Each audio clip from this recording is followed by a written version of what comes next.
Mesdames et messieurs, bonjour. Soyez les bienvenus à notre programme d'évangélisation par la dénonciation des œuvres des ténèbres.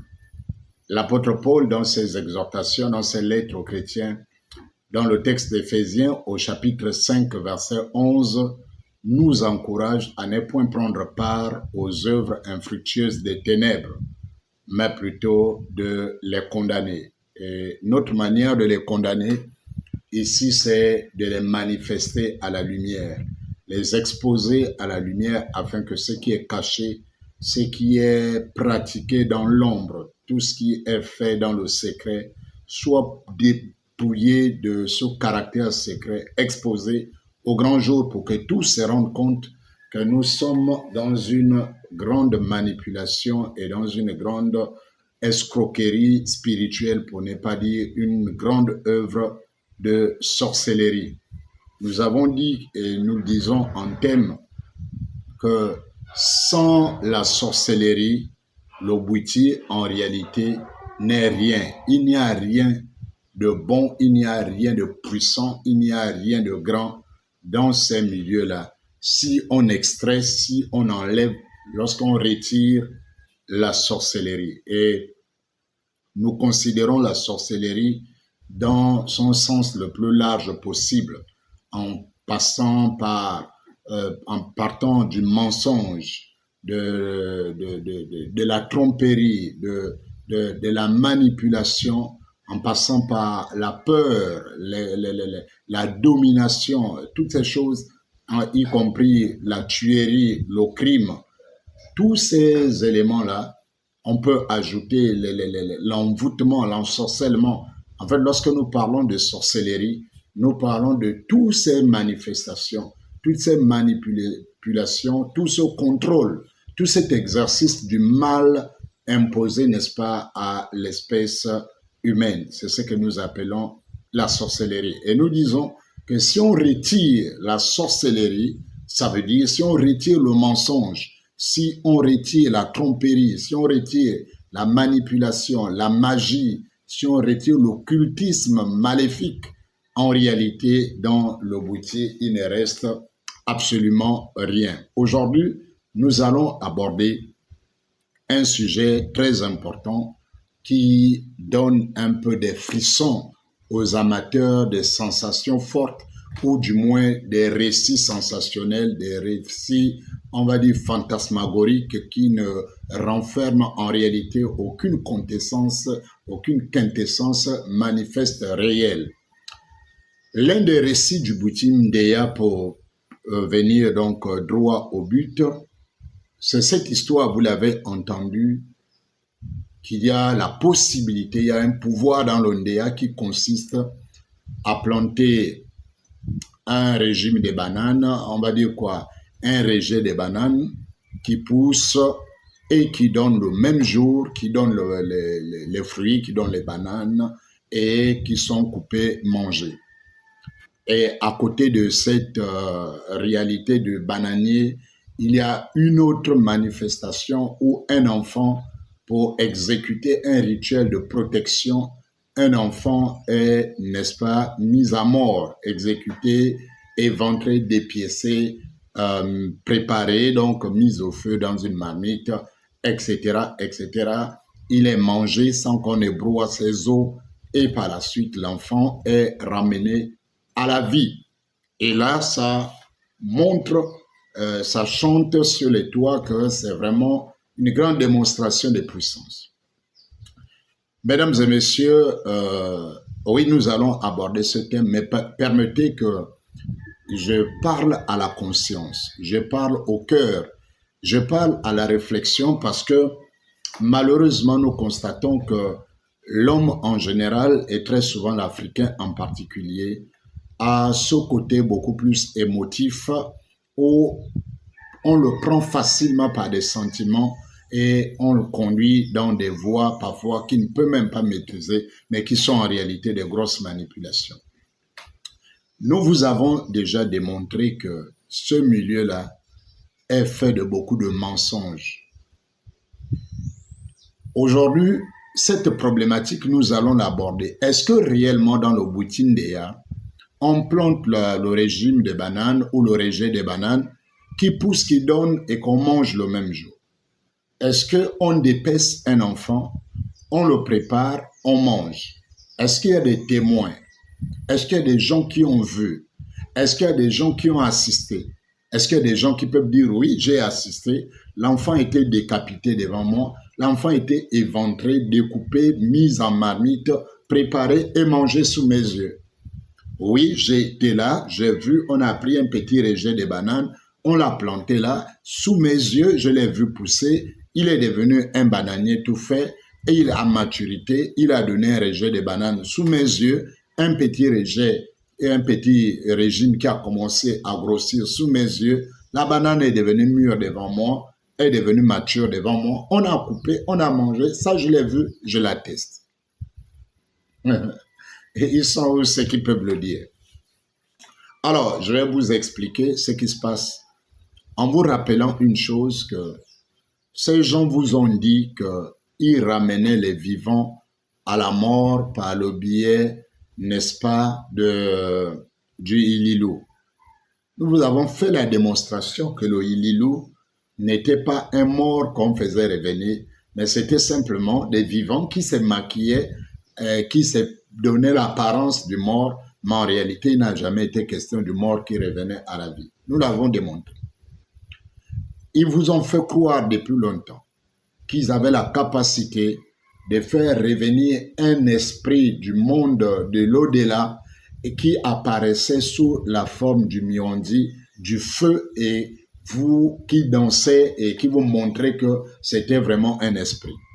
Nous avons expliqué les miondi, que ce soit les miondi de feu, que ce soit ceux de Machaka, que ce soit la forêt ou quoi que ce soit. Nous vous avons montré comment ça se fabrique. Nous vous avons montré que c'était des manipulations, c'était des mascarades. Ce n'étaient pas des esprits comme ils l'entendaient. Ils ont encore dit qu'ils peuvent faire en sorte qu'un blanc sorte après leurs travaux d'incantation, etc., et qu'ils fassent apparaître un blanc pendant la veillée des boutis. Là aussi, beaucoup d'entre vous avaient cru que c'était vrai. Nous vous avons fait la démonstration que malheureusement, ce n'est pas en réalité un blanc, mais ce sont les bouddhistes entre eux qui se maquillent, qui utilisent les perruques des femmes, qui utilisent les habits d'hommes et de femmes, qui font toute cette mascarade. C'est pourquoi vous allez constater que lorsque un vrai blanc se fait initier au bouti, vient pour l'initiation, il est au contact de tout le monde. Il touche tout le monde, il salue tout le monde. Mais lorsqu'il est question du blanc, leur fameux blanc en argile qu'ils fabriquent avec l'argile là, vous allez constater qu'ils vont s'arranger à ce que ce blanc-là ne s'approche jamais de vous. Ou ils vont le tenir à distance, à une certaine distance. Il ne peut pas vous saluer. Vous ne pouvez pas serrer sa main. Vous ne pouvez pas lui parler. On le tient à distance. Pourquoi?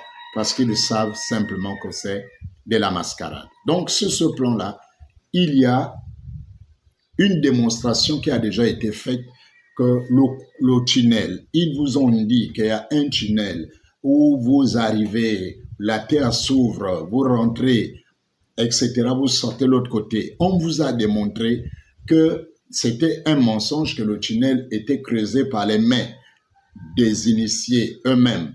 Et aujourd'hui, il y a des initiés qui viennent sur nos pages, qui viennent sur nos directs, nos lives, avec qui nous échangeons et qui ont l'honnêteté de reconnaître que ce que vous dites est vrai. Ce que vous dites est vrai, mais c'est des choses qu'on ne doit pas parler comme ça parce que c'est notre culture, il faut éviter. Et voilà comment les choses se passent.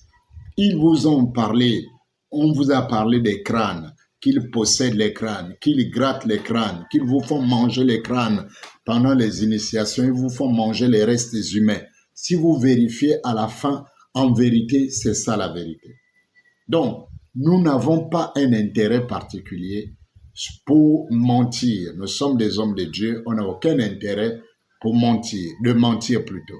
On n'a aucun intérêt. Pourquoi on mentirait? Si on a vu quelque chose, on a entendu quelque chose, on a le devoir moral en tant que serviteur de Dieu de dire exactement ce que nous avons vu, ce que nous avons touché, ce que nous avons entendu, ce que nous savons.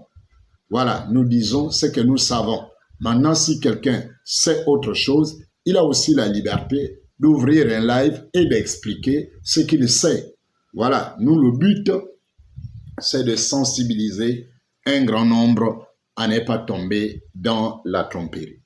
Alors, je reviens, ça c'était l'introduction pour annoncer donc le thème. Est-ce qu'un bananier est planté, il pousse sous les yeux des gens, il devient mûr, on le coupe, on le mange?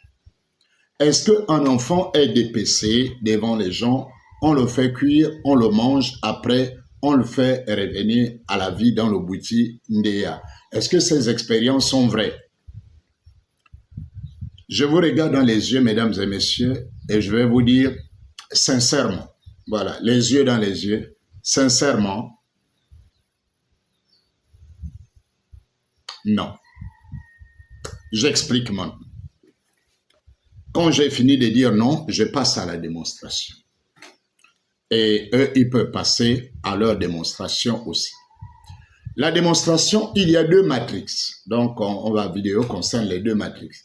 Il y a la matrix du bananier et il y a la matrix comment on appelle, de l'enfant dépecé. C'est deux matrices différentes.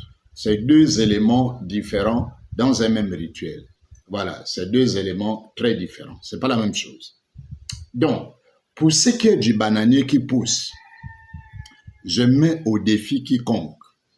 Je mets au défi tous les Ngangandéa du Gabon de nous prouver, de dire qu'ils ont pris un petit rejet, ils ont mis en terre, ça a poussé, c'est faux. La banane en question, c'est eux-mêmes qui la plantent. Je vais vous mettre une petite vidéo à côté où vous verrez comment ils l'ont planté eux-mêmes déjà avec un régime. Déjà, dans toutes les veillées, ces bananiers-là n'ont pas de régime ou ne donnent pas de régime. C'est selon ce qu'ils veulent faire. Selon ce qu'ils veulent vous démontrer, ils veulent épater. Ce rejet, ce bananier-là, il ne vient pas sous la forme d'un petit rejet de banane qui va se mettre à pousser sous vos yeux, qui va grandir. C'est un mensonge. Je vais vous mettre la vidéo tout de suite qui vous montre que ce bananier est planté par eux-mêmes avec le régime. Il n'y a aucun bananier qu'ils ont planté, qui a commencé petit, qui a commencé à fleurir pour donner un régime. Le régime a grandi et mûri. Ça rentre dans le cadre de la manipulation, du mensonge que les initiés ont, n'est-ce pas, en commun. Ça veut dire, ils ont ce côté mensonge. Je vous ai dit que si on enlève la sorcellerie, si on enlève le mensonge, il ne reste rien. Donc, ils ont ce côté où vraiment, ils vous inculquent le mensonge et en tant qu'initié, vous avez le droit ou le devoir de relayer le mensonge. Ça veut dire les choses que vous n'avez pas vues, ils vont vous dire d'aller dire que vous l'avez vu et un initié au bout va te dire, moi j'étais là, on a planté devant moi, ça a poussé. Mais en réalité, il est en train de relayer un mensonge pour accorder du crédit à son truc. Mais ce n'est pas quelque chose de vérifiable. Ce n'est pas quelque chose de palpable.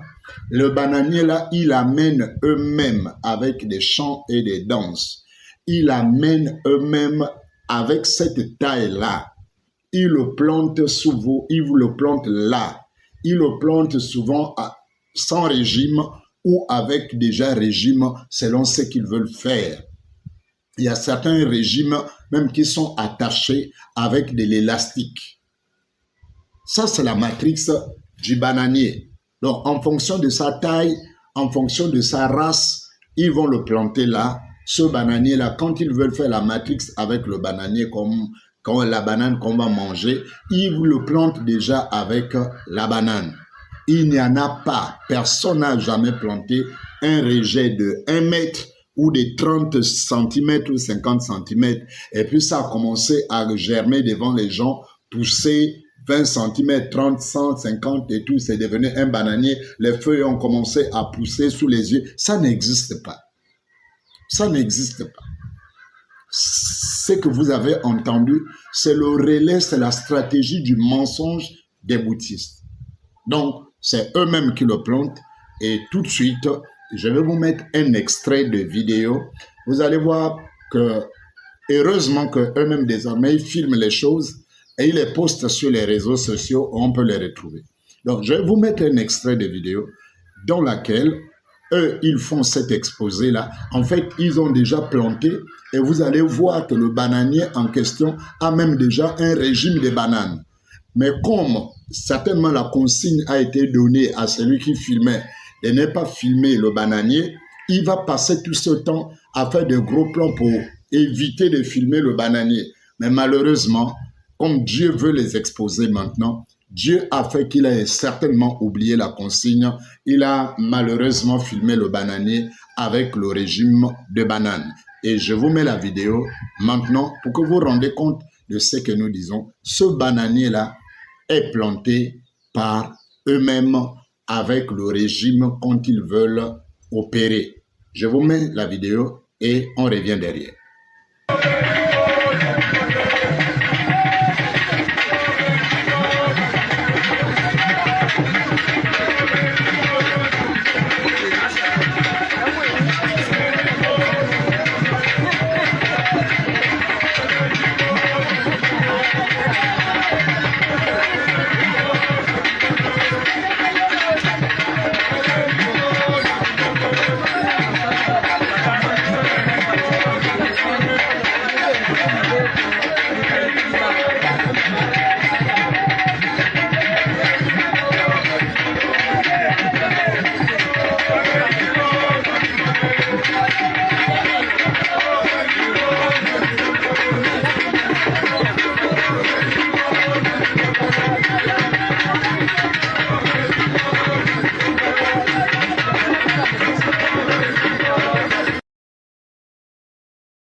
Vous voyez, vous venez de voir l'image, j'ai mis l'arrêt sur le régime des bananes.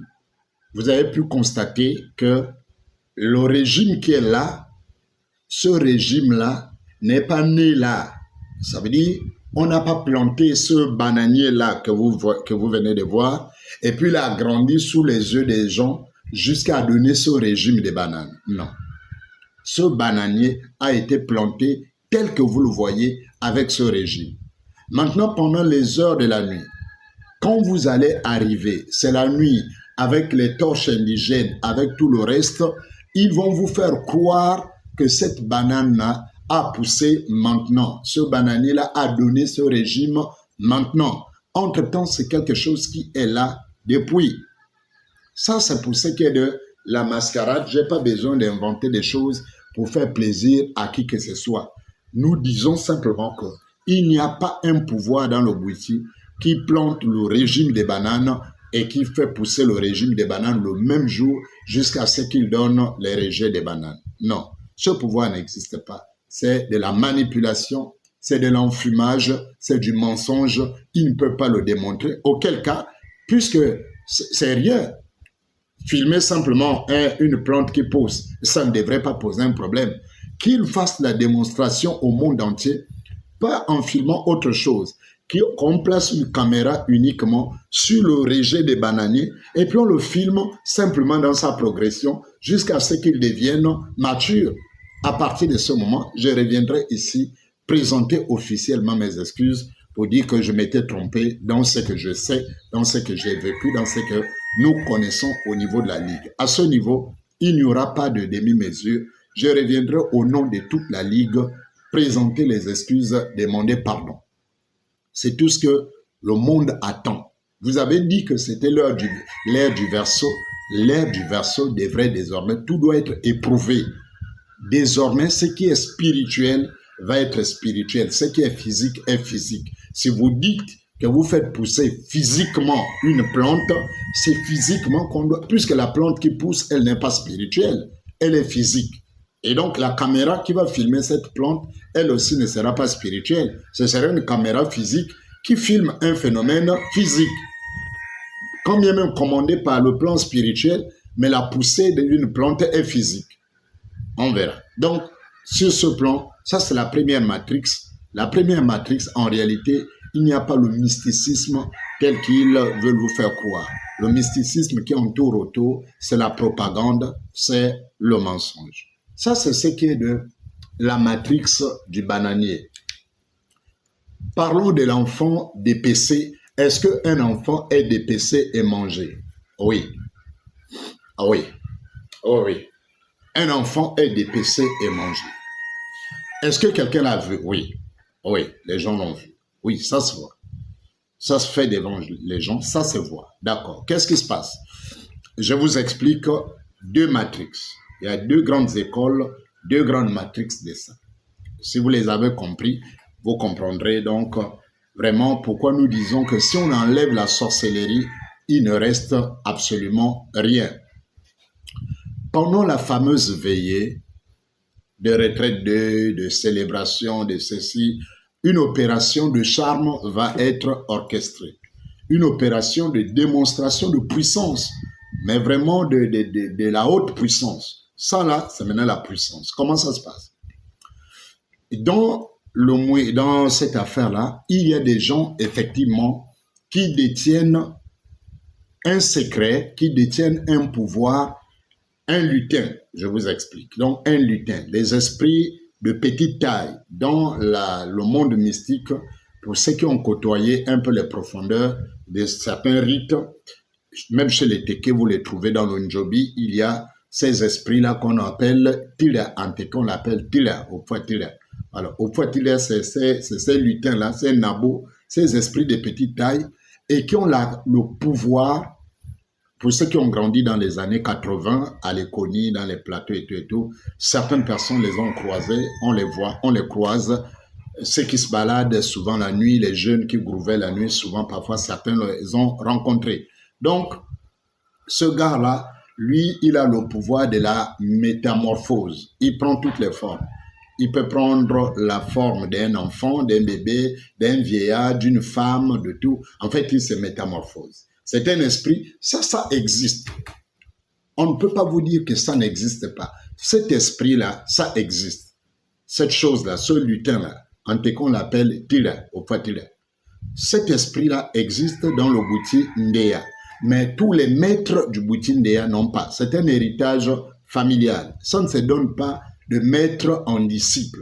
Ça se donne d'oncle à neveu, de grand-père à petit-fils, père en fils, des trucs comme ça. Parce que ça, c'est des grands schémas de l'héritage de certains pouvoirs maléfiques, pouvoirs spirituels ou mystiques.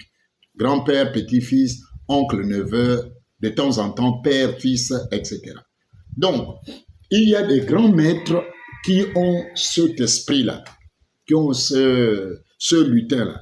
Donc, qu'est-ce qu'il va faire? La matrix, c'est quoi?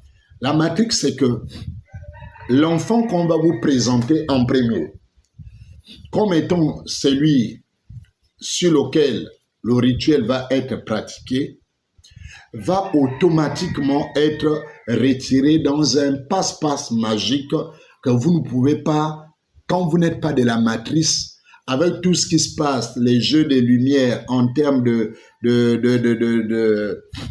torches indigènes et tout le reste, dans un jeu de passe-passe, on va faire changer de rôle. Ça veut dire, l'enfant physique réel qui est présenté en premier va être éclipsé et un double de cet enfant, mais en réalité qui n'est pas un double, qui n'est que le lutin en question. Ce lutin-là va revêtir la forme, l'apparence de cet enfant. Ça, c'est la matrix 1, numéro 1. Ça, c'est ceux qui ont le pouvoir du lutin. Et donc, ce lutin-là va se faire massacrer. Et vous comprenez, c'est un esprit, c'est une apparence, c'est une illusion. Donc, quand on le dépaisse, certaines personnes voient, on le dépaisse, effectivement, on fait tout le rituel qu'ils disent, ça va se faire, mais en réalité, à la fin, parce que c'est un esprit, il va se reconstituer. C'est lorsqu'il s'est reconstitué, maintenant, ou quand on a fini de faire le rituel de manger, ne pas casser les os, etc., etc., maintenant, ils vont faire apparaître le vrai enfant qui n'a jamais été dépecé.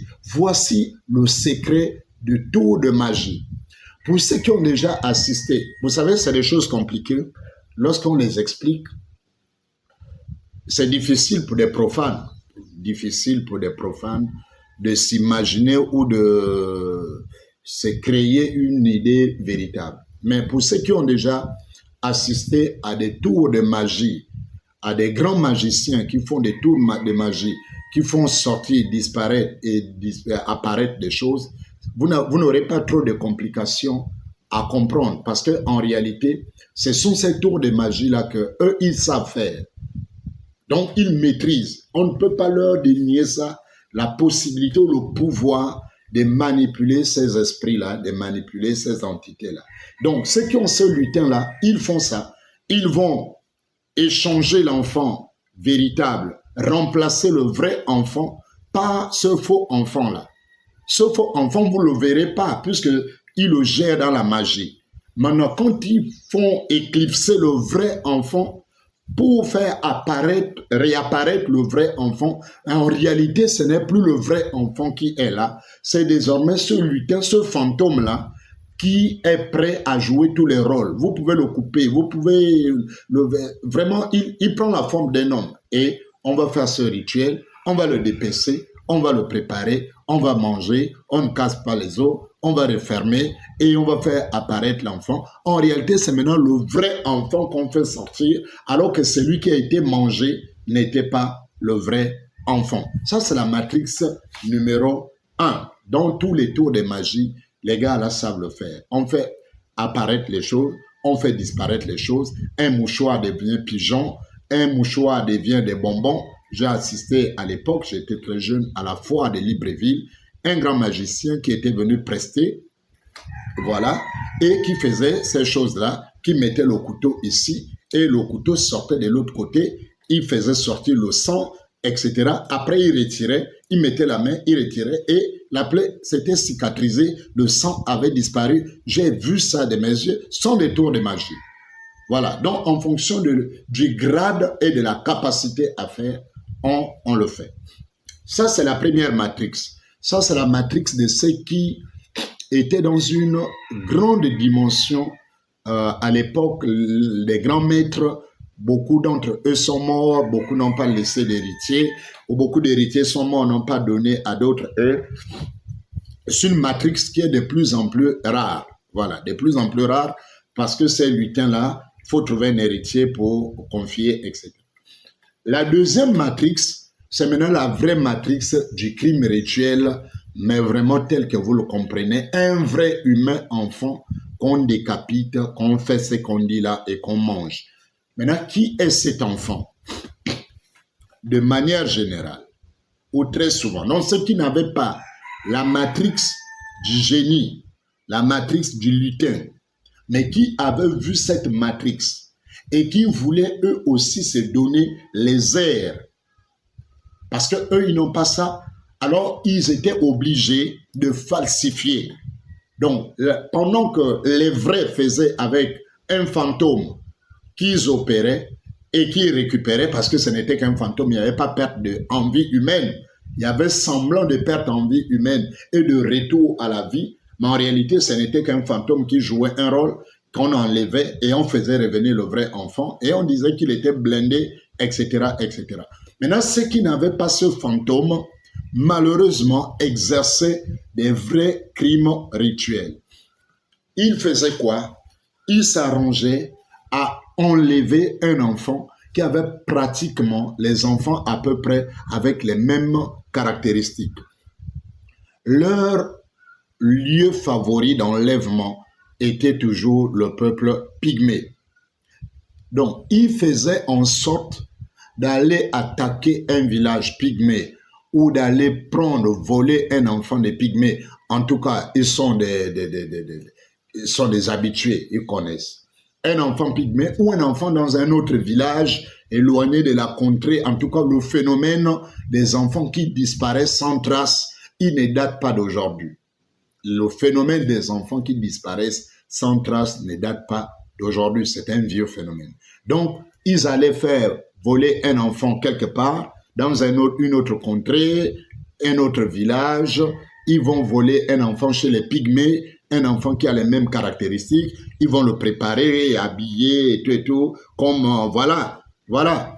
Dans l'illusion toujours de la grande mystification, les gens sont concentrés sur l'enfant, mais en réalité, l'enfant qui est là, qui leur est présenté, n'est pas le même. C'est un autre enfant, mais qui a à peu près les mêmes caractéristiques.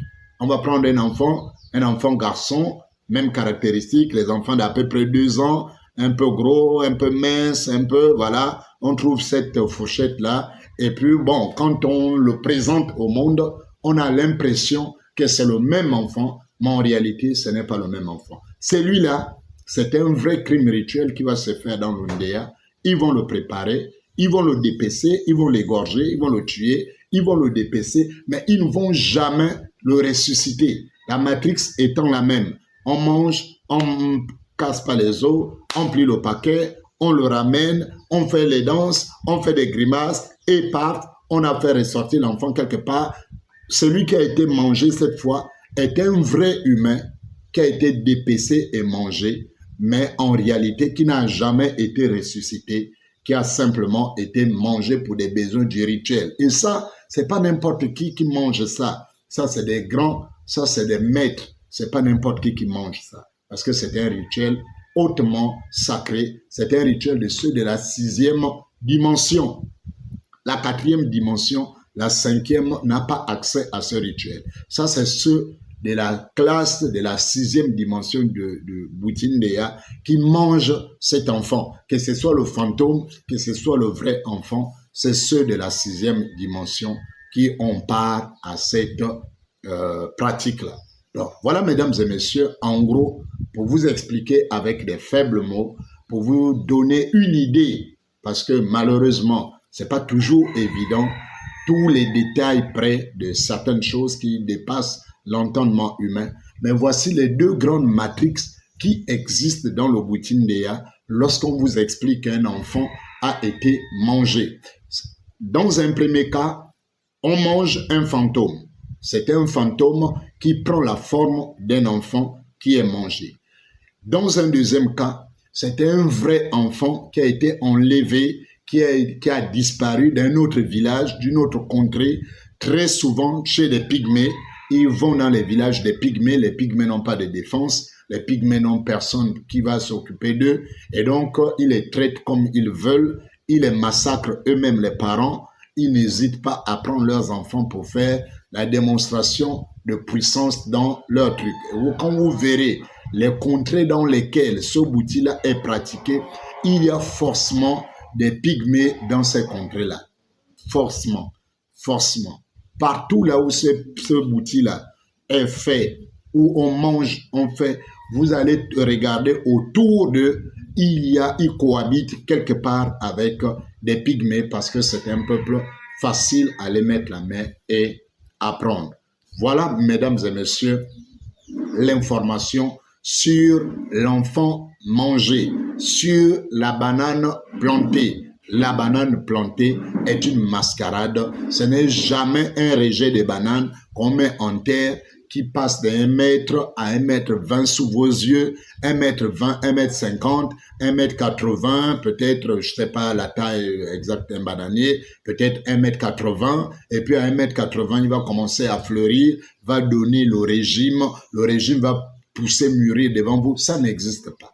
Ça, c'est faux. C'est un mensonge qui est répété par les bouddhistes pour vendre leurs produits. C'est un mensonge qui est répété comme ceux du Mwiri répètent le mensonge du Mwiri qui t'avale, qui t'amène dans les océans, dans les forêts, à gauche, à droite. C'est la même matrix du mensonge qui existe où on vous fait croire, on ment à ciel ouvert qu'il y a un bananier qui est planté, mais personne ne vous dira qu'il a vu un rejet de bananes de 30 cm qui a été mis en terre, qui a grandi, qui est devenu un bananier de 2 mètres ou 1 mètre 80 et qui a donné un régime. Ça n'existe pas.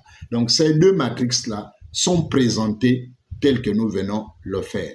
Et dans une certaine expansion de la matrix du génie en question, vous savez, il y a des gens qui donnaient cette matrix-là même comme femme aux étrangers. Vous avez entendu parler que quelqu'un venait, un étranger venait, on lui donnait le lit, on lui donnait en même temps la femme, etc. Très souvent, ceux qui avaient ce génie-là, qui avaient ce démon-là, cet esprit-là, utilisaient ce démon. Ça veut dire qu'on te fait côtoyer la fille la journée, on fait même entrer la fille dans ta cabane. Tu vois, tu es bien rentré avec la fille.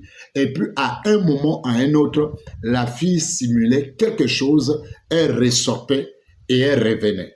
Ça a toujours été comme ça. À un moment ou un autre, la fille trouvait quelque chose, allait prendre quelque chose, aller chercher quelque chose, aller faire un besoin d'aller aux toilettes. Il y avait toujours quelque chose dans ce sens. Et malheureusement, lorsque celle qui sortait n'était jamais celle qui rentrait. Celle qui sortait, c'était la vraie fille qui sortait. Et celle qui revenait, ce n'était plus la vraie fille parce que la mascarade, la matrix était mise en place. C'était maintenant le fantôme là qui avait pris tous les attributs de la femme, toutes les formes de la femme et qui rentrait. Et malheureusement, pour ceux qui n'étaient pas futés, ils avaient des rapports avec cette femme-là et souvent leur vie était récupérée là parce que cet esprit-là agissait comme un réceptacle qui récupérait la sémence et à partir de la sémence, cet homme-là pouvait être travaillé comme on voulait par le sorcier. Ceux qui étaient futés,